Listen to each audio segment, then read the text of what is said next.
I'm here today to review Long Way Home by Katie McGarry. This is the third book in the Thunder Road series, and this is the series that follows the motorcycle gang. Book one was Oz and Emily. Book two was Razor and Brenner. And book three is Chevy and Violet.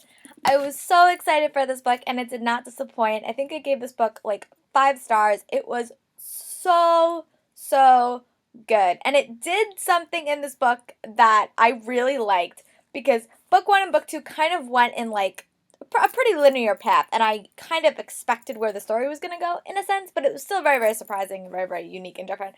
But this book really took the male character in this story in a totally different direction, and it really reminded me of her Pushing the Limit series, where she really like challenged people's expectations of the characters, especially Chevy, and I really, really appreciated that. And I thought that it was a super, super, especially for this character, I thought that it was a really, really unique choice to make.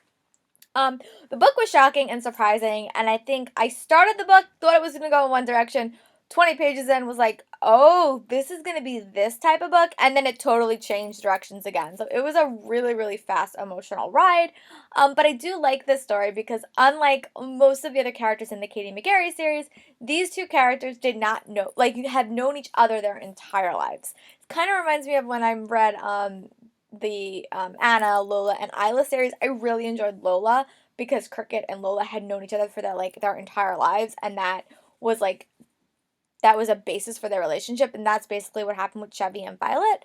And I really, really love stories like that, like first love, you find your first love again, and what happens and all the complexities that come up with it. But I really, really loved Chevy and Violet, and I fell in love with them. I thought they were so great, and normally I have like a preference of point of view, but I really enjoyed both characters, and I just wanted to know what was going to happen to them. It was a very, very intense and dark story, and I think that was something I did not expect going in.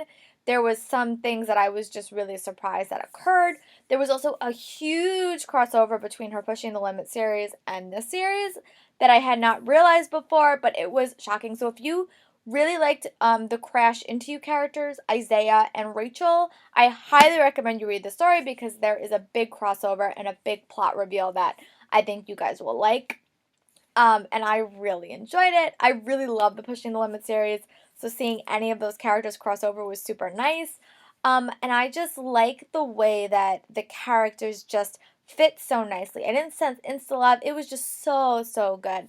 And I loved how the characters knew that they were on opposite ends of a certain issue, and it was not easy to get them to a place where they could just be together. And I like that. I thought that the Katie McGarry wrote two very, very strong-willed characters, and I think that, especially with the character of Violet, she is not a typical motorcycle person, and she doesn't even really like the motorcycle club as much. So I think that was an interesting dynamic to have her with someone who was going to become this person, who was going to be like the second in command of this club, and how that really affected their relationship, and how every person in the story had such a different view. I also liked how you did get to see what was going on with Oz, you did get to see what was going on with Razor, and you had some elements of new characters that we might see in the future. I heard some rumors that this is the last book in the series, but I am putting out a public plea. Katie McGarry, please write an Addison novel. I don't know who she would be with. I know that there was like a little bit of a tease at the end, but I want to know more about her. She was like the one character that was like, ooh, I wonder what's going to happen to Addison. So I wonder if we're ever going to get an Addison novel because I really liked it. I know her next novel is not a part of this series, but maybe she'll come back to it because I really, really enjoyed the series. But those are my thoughts. If you have not read Long Road Home, I highly recommend you read it. And I also recommend you read Nowhere But Here and Walk the Edge. I would say this book's probably my favorite, and then Walk the Edge. So those were the two that I really enjoyed in the series. But I hope you guys are having a great day, and I'll talk to you guys later. Bye!